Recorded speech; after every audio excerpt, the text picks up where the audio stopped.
Le vrai faux de l'invité explosif. Bon, vous connaissez le vrai faux. Avant Loïc Nyon et notre invité explosif, vous connaissez. Avant de parler de Oz, le manga dont il est le scénariste, voici un petit vrai faux sur notre invité. Je donne une information le concernant. Vous me dites si vous pensez si c'est vrai ou faux. Et Loïc en dira plus sur l'information. Écoutez bien le vrai faux, parce qu'avec ce vrai faux, en fin d'émission, on vous fera gagner le manga ici présent. Yes. Ok. Qu'on désinfectera, celui que j'ai dans les mains, évidemment, qu'on désinfectera. S'il te plaît. Puisque La Covid. La Covid oblige. Allez, vrai ou faux? Un célèbre créateur de jeux vidéo est venu manger au restaurant de sa femme. Allez, vrai ou faux? Je commence par Victoire. Je vais dire vrai. Vrai. Gilles. Ouais, je dirais vrai aussi. Très bien. Floriane. N'importe quoi.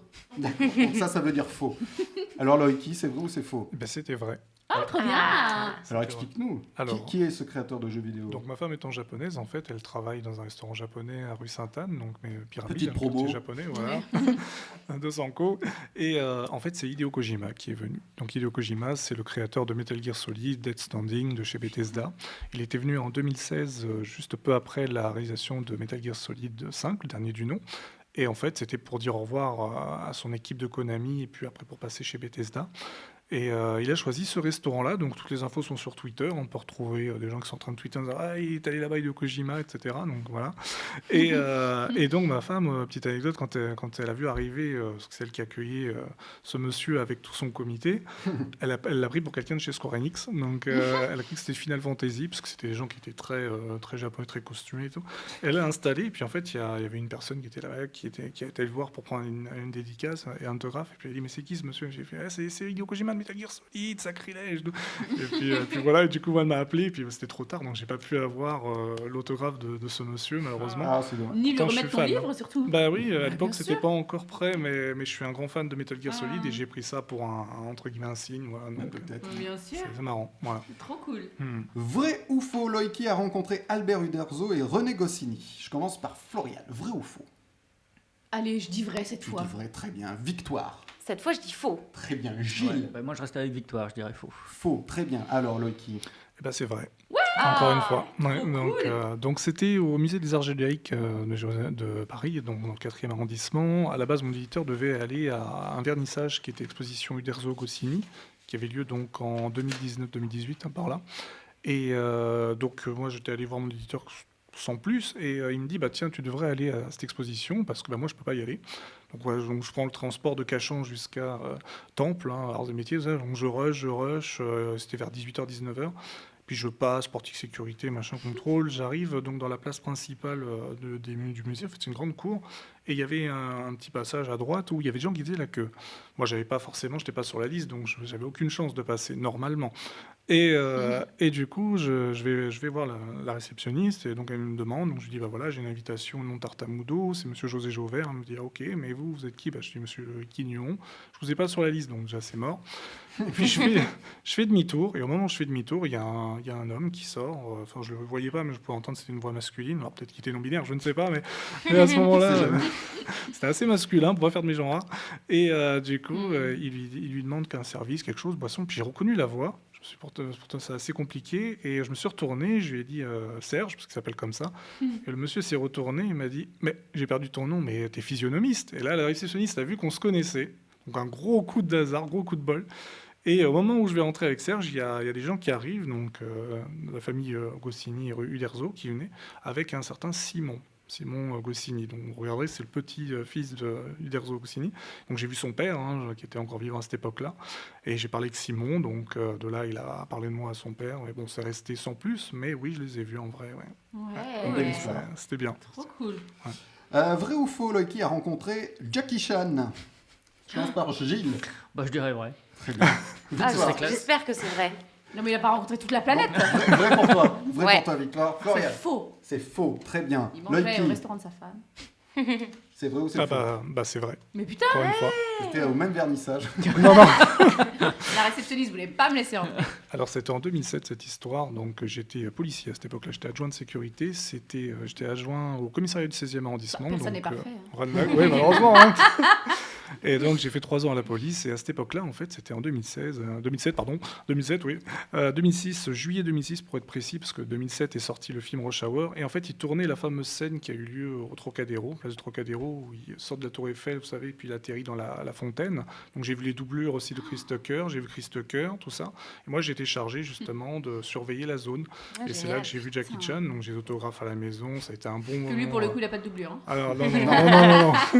Donc, comme je suis fan de Nicky Larson et de Jackie Chan étant qui a joué le rôle, du coup, forcément, c'est un rêve de gamin et j'ai adoré, quoi. Donc, voilà. Ah, Trop génial. cool. Vrai ou faux, Loïki a été champion du monde de Street Fighter, le jeu vidéo. Tiens, je commence par Gilles. Moi, je dirais faux. Faux, très bien. Oui, Florian, vrai. Pourquoi avec Jackie Chan. Je vais dire faux. Faux, très bien. Alors Loïki, est-ce que tu as été champion du monde de Street Fighter? Eh bien, non, c'est faux. Ah. Voilà, on va pas tout faire. J'ai eu une carrière de joueur e-sport professionnel sur 2 jeux précisément, Metal Gear Online, donc un fameux lien avec Hideo Kojima. Je faisais partie des 5 meilleurs joueurs français. J'ai été invité donc à la Paris Games Week 2017 sur le stand de Marcus, PlayStation donc Network, qui organisait ça avec ma team qui s'appelait Les Enfants Terribles. Et de là, en fait, non, j'ai pas pu être champion de Street Fighter. Par contre, j'ai battu Kayane sur un jeu. Alors, explique qui est Kayane, c'est la championne de Street Fighter, là, par contre. Voilà. Mais je ne l'ai pas battu sur son jeu. Là, faut pas rêver. Hein, c'est impossible. Ni sur Tu l'as battu Soul sur les Sims. Voilà. C'est ça, je l'ai battu sur un jeu qui s'appelle Castle Underworlds, un truc comme ça, sur PlayStation, un jeu ou un peu la Smash Bros sur PlayStation. Et là, oui, je l'ai mis une tannée. Et puis elle a dit, mais qui c'est qui m'a battu comme ça? Puis Elle je suis parle arrivé comme comme ça, avec une voix plus stridente, plus voilà. Et du coup, elle m'a vu. Puis on a fait connaissance à ce moment-là quand elle faisait ses Kayane sessions dans un bar gaming à Paris. Voilà. Eh bien, très bien. Eh bien, tout à l'heure, on parlera de Oz, le manga que tu as scénarisé. Et maintenant, c'est l'invité explosif. Loïki Nion est notre invité explosif. Tu es le scénariste de Oz. Oui. Le tome 1 s'appelle Phénomène. Alors, l'histoire, c'est quoi de Phénomène? De Alors, Oz, Phénomène. C'est un jeu qui est censé soigner les gens de leur peur par le biais du casque VR, mais qui utilise cette fois les 5 sens, pas seulement l'acuité, on utilise vraiment tous les sens. C'est un peu comme une projection à la Black Mirror ou à la Matrix, donc on est dans un monde assez spécial, où il n'y a pas de super pouvoir, les gens sont confrontés à leurs peurs, les plus sombres, donc c'est pas seulement nécessairement les ascenseurs, les serpents, etc. Ça peut être des choses plus traumatiques, du type son passé, etc. Et le jeu arrive à vous projeter quelque part où vous allez être accompagné par des IAV, intelligence artificielle virtuelle, filles et garçons, les China et les Chino, qui ont une apparence assez suggestive, assez idol, ce genre de choses, un boys band, BTS et j'en passe. Et ils sont là justement pour vous rassurer. Si on mettait des monstres un peu bourrus, je pense pas que déjà ça serait bien. Donc voilà. Et donc en fait, ce jeu sort dans le monde entier en 2022 parce que ça se passe dans un an. Voilà, donc c'est une projection assez fidèle à la réalité. Là, on parle de l'implant dans ce manga, mais on pourrait parler du passeport vaccinal. Donc c'est un peu, il y a des choses qui sont assez bizarres. Voilà.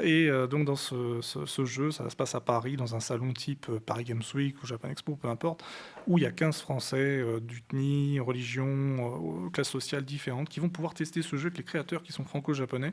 Et ils testent cette session en plein après-midi. Malheureusement, ils restent bloqués dans le jeu et ça devient mortel, comme dit Shinamai. Alors, tu l'as dit, on combat nos peurs. Tu t'es inspiré de tes propres peurs? Ah oui, il y en a énormément. Alors, lesquelles Alors, il y a les extraterrestres, même si c'est pas une peur rationnelle. Il y a la peur. En fait, c'est réellement la peur de l'inconnu. En fait, c'est le côté on ne sait pas où est-ce qu'on est, avec qui on est, ce genre de choses. Donc c'est, par exemple, se faire kidnapper, ça pourrait être une peur. Il y a la claustrophobie aussi, les espaces très très clos. On l'a vu dans Alien. Je crois que c'est Alien 2, le retour, Alien le 8e passager, où ils doivent passer dans des sortes de trucs de ventilation qui sont très étroits. Voilà, les requins, c'est des choses que j'ai jamais vues en vrai, mais par contre, il y en a certaines que j'ai pu comprendre et combattre, telles l'herpétophobie, donc les reptiles, tout ce qui est serpent. J'en avais une peur noire, maintenant je sais à peu près à quoi m'attendre, donc c'est plus... voilà. Et j'essaie d'expliquer tout ça dans le manga par le biais de mes personnages. Et ce qui est marrant aussi, c'est que les 15 personnages ont des métiers différents que j'ai pu faire tout au long de ma vie. On parlait de policier tout à l'heure, j'ai fait assistant vétérinaire, agent de sécurité, donc il y a plein de métiers, et j'ai mon parcours artistique dans le milieu des salons de manga. Je parle de ça dedans, donc je fais un retour par rapport à ma vision. Voilà. Il y a beaucoup de toi. Il y a un personnage qui te ressemble un peu d'ailleurs. Oui, il s'appelle Loïc, et Ah oui. puis sa femme Akiko, il y a son chien aussi. Non, je fais ça. Non, mais oui, il y a les deux premiers personnages. Par contre, comme je dis toujours, c'est pas parce qu'ils me ressemblent qu'ils sont comme moi au niveau de la psychologie, et voilà, il faut Non, faire bien sûr, je attention. voulais dire aussi un peu physiquement. Oui, c'est fait exprès. T'as demandé au dessinateur. Alors, parle-nous du dessinateur, d'ailleurs. Alors oui, donc On Chaos, parle de Chaos. Chaos qui a fait donc un manga avant en 2007 chez Human Associé qui s'appelle Holy Wars, donc qui est un shonen, voilà. Donc c'est un professeur de manga à Eurasium, l'école nationale de manga de Paris, voilà, qui a réussi à former les plus grands des mangaka. On pense à Shonen, à Calonne, Virginie Gallo et à beaucoup d'autres, voilà, et qui à 45 ans s'est retiré du circuit après avoir fait ce manga Holy Wars pour fonder sa famille. Et un jour, donc en 2016, il est revenu me voir juste après l'épisode justement de Hideo Kojima. C'est assez marrant les coïncidences. Après on croit pas, mais voilà, nous on est. Lui c'est plutôt Scully dans X-Files, donc lui il est très terre à terre. Moi je suis plutôt Mulder dans le côté paranormal, genre de choses. Et ça fait un bon assemblage un peu à la René et Albert, Uderzo Goscinny. Donc ça fait un couple, quelque chose de complémentaire et uniforme. Et comme on est tous les deux passionnés de Club Dorothée, on a voulu mettre tout ce qu'on avait dans les années 80, ses références, etc. dedans. Et ça donne Oz, voilà. Et alors, il a tout de suite dit oui au projet. Ah oui, parce qu'en fait, alors à la base, il m'a déjà épluché. Il m'a, c'était limite un film d'horreur à Halloween ou à la Jason, Voorhees. C'était très, c'était très à l'oreille incohérence scénaristique, etc. Et en fait, lui, ce qu'il a cherché surtout, c'est les valeurs et les secrets du scénario. Et dans le tome 1 ou dans certains tomes, on va parler de l'écologie, un peu à la Michael Jackson. On va dénoncer des faits comme les violences conjugales et d'autres thématiques bien percutantes comme les violences animalières et j'en passe. Donc vous verrez, c'est assez particulier. C'est pas un SAO, c'est pas un énième jeu vidéo où on a des super pouvoirs, etc. Là, c'est plus quelque chose de psychologique où on veut dépasser ces différences, et je pense qu'en France on en a besoin parce qu'on a été bien divisé pendant beaucoup de temps avec la Covid, et là maintenant il est temps de se remettre ensemble. Voilà. Le tome 2, il s'appellera il s'appelle Tension. Tension. C'est bon, c'est acté. Ah bah là, je pense qu'avec la Covid on a bien vécu une période de tension, donc je pense qu'il n'y a pas de problème. On va garder le nom. Il sera disponible fin août, début septembre. Oui. Alors, où on pourra l'acheter, où on peut le retrouver? Alors, c'est le tome 2 et même le tome 1. Toutes les plateformes donc existantes, que ce soit Fnac, Amazon, etc., mais sinon dans les libraires, voilà, la grande distribution, sinon sur notre site internet qui est Oz Live Project, comme je disais tout à l'heure, voilà, vous pourrez le retrouver, et je vous donne un petit truc croustillant en plus. Vas-y. Le tome 3 s'appellera Pleurs, alors j'espère qu'on va pas pleurer en se suicidant pour le faire. Voilà, il sera beaucoup plus épais, donc oui, on va pouvoir pleurer pour le faire. Il y aura 350 pages sur le tome 1 et tome 2, on est sur du 256 pages. Et justement, j'ai demandé combien de tomes de prévus, vous le savez déjà? Alors là, oui, comme j'ai commencé ce projet en 2003 et qu'il ne cesse de grandir parce que Chaos a plein d'idées, donc il veut faire des crossovers, etc. Vous verrez pourquoi en lisant le tome 1 et les autres. On part sur une idée de plus de 50 tomes. Ah oui, voilà, quand même. voilà. Donc commencez maintenant. Effectivement. Voilà. Et puis le tome 2, déjà, il sera disponible fin août, début septembre. Oui, c'est ça, fin août, début septembre. Et également sur le territoire aussi américain, on a été racheté au niveau des droits récemment, juste sur le tome 1. Et il y a une version japonaise aussi qui existe, voilà, mais qui pour l'instant, j'ai pas le droit d'entrer plus dans les détails. Voilà. Ok, bah écoutez, c'est déjà pas mal, c'est déjà de l'exclu. De ouf. Restez avec nous jusqu'à la fin de l'émission, parce qu'à la fin de l'émission, on vous fera gagner cet exemplaire de Oz. Et maintenant, c'est l'interview explosive. Alors Loïki, comme tu es venu nous parler d'un manga de Oz, tiens je le remonte, Oz ton manga, je vais te faire une interview Japon. Tu réponds très vite, tu ne réfléchis pas. Plutôt Kyoto ou Tokyo? Tokyo, Putain, il y va. Plutôt tatami ou moquette? tatami, Plutôt kimono ou kirikou? kimono, Plutôt Pokémon ou Tamagotchi? Pokémon, Et enfin plutôt BD ou manga? manga. Bien sûr, il Eh n'y avait pas de oui. piège. Manga Oz, le tome 1, Phénomène, le tome 2, Tension, disponible fin août et septembre à la Fnac, Amazon et puis sur votre site. Et toi, Loïki, tu es au scénario et Chaos est au dessin. On prononce le S de Chaos? Oui, Chaos en fait référence à Chaozu dans Dragon Ball. Voilà. C'est un grand fan, on est un fan de Tsukasa Ojo, mais aussi de Dragon Ball, donc voilà, ça se ressent dans les pseudos. Eh bien voilà, ce sont les deux, on va dire quoi, le duo de scénario-dessin de Oz, le manga. Si je Pour rajouter un petit truc, juste... Vas-y, c'est ton émission. Ah, alors, juste un truc pertinent, du coup, c'est qu'en fait, il y a 3 versions 1.